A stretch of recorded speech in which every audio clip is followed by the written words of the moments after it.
자, 중국어의 특징 4가지 이탈. 大家好, 아바타 중국어. 나 연관시. 자, 오늘은 무엇을 할 것인가? 세 번째에서는 제가 요약해서 1탄에서 말씀드렸던 것과 같이 동사의 시제 변화가 없다라는 겁니다. 그리고 명사나 어떤 사물에 대한 복수형을 만드는 복수형이 별도로 존재하지 않는다. 동사의 시제 변화가 없다. 가다라는 동사를 예를 들면 가다 라는 뜻입니다. 하지만 go, went, gone처럼 이 동사가 변화가 돼서 별도의 그 동사를 암기를 해야 된다? 중국어는 그럴 필요가 없이 너무도 간단하다는 겁니다.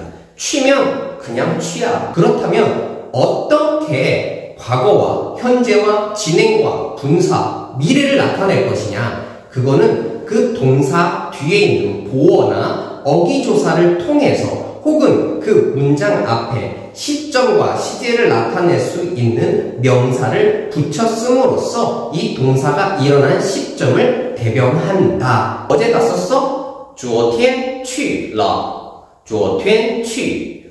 뒤에 러가 붙었어? 그게 뭐냐면 과거나 완료의 시제를 나타내는 이런 어기조사가 붙기도 하고요. 앞에 있는 昨天이라는 뜻이 바로 어제, yesterday죠. 어제라는 이런 시간 명사를 줌으로써 이 동작이 언제 발생했는지에 대해서 보충 설명을 하는 겁니다. 이 동사의 구체적인 변화는 있다 없다? 없다. 그래서 생각보다 중국어는 맛있다. 배우기 쉽다. 참 쉽지 않아요? 그렇게 보시면 될 것 같습니다. 그렇다면 지금 말씀드렸던 것과 같이 명사는 복수형이 없다? 그건 그렇진 않을 수가 있습니다. 명사를 따지면 인칭 대명사부터 가볼게요. 인칭 대명사 같은 경우를 따졌을 때는 복수가 존재합니다. 단 사람의 경우에만 친구들, 그 다음에 직업을 나타내고 있는 종업원들, 그 다음 선생님들, 이렇게 사람일 때에는 뒤에 money라는 놈을 붙여서 복수를 나타내고 있죠. 그 다음에 영어에서 나타나는 것처럼 I, my, me, mine에 대한 변화가 그렇게 많지가 않습니다. 따라서 인칭대명사의 복수를 나타낼 때는 뒤에 mon만 붙이면 된다면서 mon을 붙여서 복수를 나타낸다는 거죠. 그러면은 나, 너, 타, 타, 타, 워, 니, 타, 타, 타 이렇게 알려드리고 있는데 여기다 mon만 붙이면 다 복수가 됩니다. 그렇다면 특별하게 나타낼 수 있는 사물, 이런 사물에 대한 복수는 어떻게 하느냐? 숫자를 쓰면 되고요. 그 숫자 대신에 굉장히 발달되어 있는 양사라고 하죠. 그 사물을 세는 단위인 양사를 씀으로써 그 복수를 나타낼 수 있다. 예를 들면 펜즈라고 해서 복수 형태를 다시 암기를 하거나 펜슬즈라고 해서 다시 복수형을 다 암기를 해야 되는데 그럴 필요가 없다. 펜이면 펜이고 연필이면 연필일 뿐. 그럼 2개면 앞에 2거, 3개면 3거 이런 식으로 숫자와 양사를 겸비함으로써 복수를 나타내기 때문에 생각보다 간단하다. 자, 그러면 양사라는 것이 어렵게 느껴지죠? 그렇지 않습니다.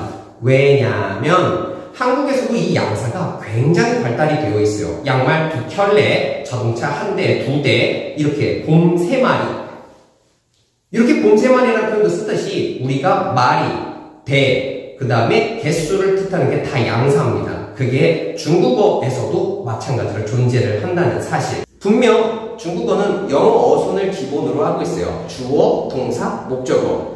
I love you. 근데 我爱你, 나, 我 love, I, 니, 너. 나는 너를 사랑해. 나는 너를 사랑해. 이렇게 가는 게 맞거든요. 근데 여러분 그거 아세요? 중국어가 한국어 어순하고 아주 유사한 경우가 많습니다. 现在几点처럼 지금 现在몇, 지, 시, 点, 现在几点 이렇게 얘기하면 끝났거든요. 어순 똑같죠? 지금 몇 시 이런 식으로 한국 어순과 유사한 경우가 굉장히 많아요. 그렇다 보니까 여러분들이 학습함에 있어서 헷갈리는 게 아니라 쉽게 느껴질 수 있다는 점 꼭 명심하고 재밌게 맛있게 중국어 공부하셨으면 좋을 것 같습니다. 아시겠죠? 그러면 끝으로 4번째를 같이 파헤쳐봅시다. 짜잔! 대망의 중국어 특징 네 번째, 띄어쓰기가 없다. 빠밤. 띄어쓰기가 없습니다. 그러면 띄어쓰기가 없는 나라의 언어는 상당히 많아요. 일본어도 없고요. 영어 있네. 영어는 있고요. 중국어 없어요. 자, 그럼 이런 띄어쓰기가 없는 언어는 내가 말을 할 때 어디서 툭 끊어서 혹은 숨을 어디까지 쉬어서 이야기해야 될지 몰라. 나도 몰라, 너도 몰라. 그래서 방법을 간단하게 말씀드리면 동사까지 읽고 숨을 쉬시면 돼요. 자, 그러면은 내가 동사인 품사를 모르겠어. 어려워? 동사는 뭐냐면 행위. 내가 뭔가 한다, 간다, 먹는다, 마신다, 이런 동작이 일어나는 동사까지만 말을 하고 다음 문장을 읽을 수 있으면 된다는 거죠.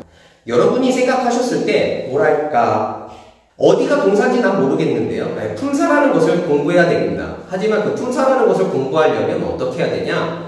여러분들이 명사나 단어를 암기하는 것이 아니라 내가 하고 싶은 행동, 내가 하고 싶은 생각들을, 동작을 위주로 먼저 학습을 하시는 게 큰 도움이 될 겁니다. 그리고 나서 조동사, 그 동사를 도와주는 동사를 같이 학습함으로써 좀 더 디테일하고 풍요롭고 다채로운 말을 만들 수 있다는 거죠. 그래서 여기서 하나의 꿀팁은 뭐냐면 어느 나라의 외국어를 배움에 있어서 가장 중요한 건 뭐냐면 명사를 공부하는 게 아니에요. 동사를 먼저 공부하는 겁니다. 그리고 나서 뭘 공부한다? 조동사를 공부를 하면 내가 하고 싶은 말들이 다채로워지고 다양해지고 맛있어지고 풍요로워진다 라고 말씀을 드릴 수가 있습니다. 이렇게 설명할 수 있겠네요. 중국어를 하는 사람들을 듣거나 요커라고 해갖고 많은 사람들이 한국에 와서 여행을 할 때 굉장히 시끄럽다 라고 들리시죠? 그게 왜 그러냐면 중국의 특유한 이 복식 호흡 때문에 대부분 소리를 내뱉기 때문에 굉장히 시끄럽게 들립니다. 그런데 이 사람들은 야, 쟤네들은 숨도 안 쉬고 얘기를 해 라고 얘기를 할 수가 있습니다. 왜냐면 어디서 끊어지는지 모르거든요. 알고 나면 저 사람이 왜 저렇게 이야기를 하고 있고 숨은 쉬고 있구나 라고 알 수 있습니다. 그래서 항상 동사를 기억하면 되고요. 동사까지 이야기한 다음에 쉬었다 가면 되는 겁니다. 그럼 동사를 수식해주는 부사도 있을 테고 그 앞에 있는 명사도 있을 텐데 어디까지 읽으냐? 부사까지 다 읽고 동사까지만 일단 읽고 쉬시면 큰 무리는 없다. 그리고 만약에 부사에서 쉬었으면 뭐를 강조하고 있는지, 다만 나의 이 숨, 어디서 숨을 쉬느냐에 따라서 내가 말하고자 하는 포인트와 강조하는 포인트가 달라질 수 있다는 점도 명심하면 좋겠습니다. 자, 여러분, 이렇게 저와 함께 중국어의 4가지 특징을 설명드렸었는데 기억나시죠? 첫 번째, 한자다. 두 번째, 성조가 있다. 세 번째, 동사의 시제 변화가 없고 명사에 대한 복수형이 별도로 존재하지 않는다. 마지막 네 번째, 띄어쓰기가 없다. 요거 잘 기억하시고 나서 중국어를 학습하시면 참 재미있을 겁니다. 많은 사람들이 언어를 공부함에 있어서 이 4가지 특징을 모르고 공부하시는 분들이 굉장히 많고요.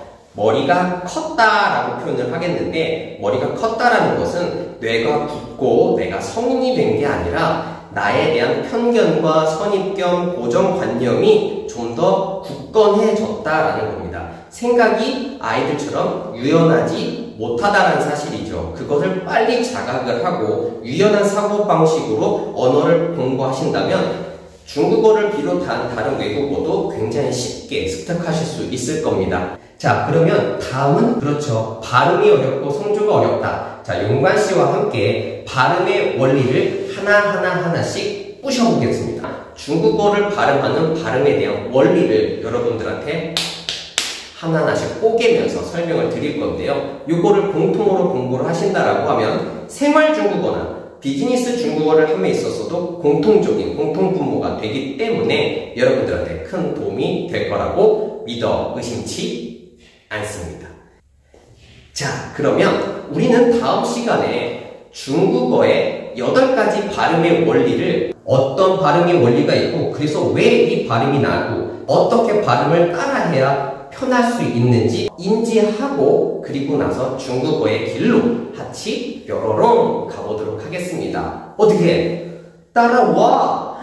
따라와. 跟我来. 好不好? 자, 그러면 이런 팁을 알려드리는 영상으로 다시 찾아뵙겠습니다. 다음 발음의 원리편을 기대해주세요. 자, 지금까지 용관씨였습니다.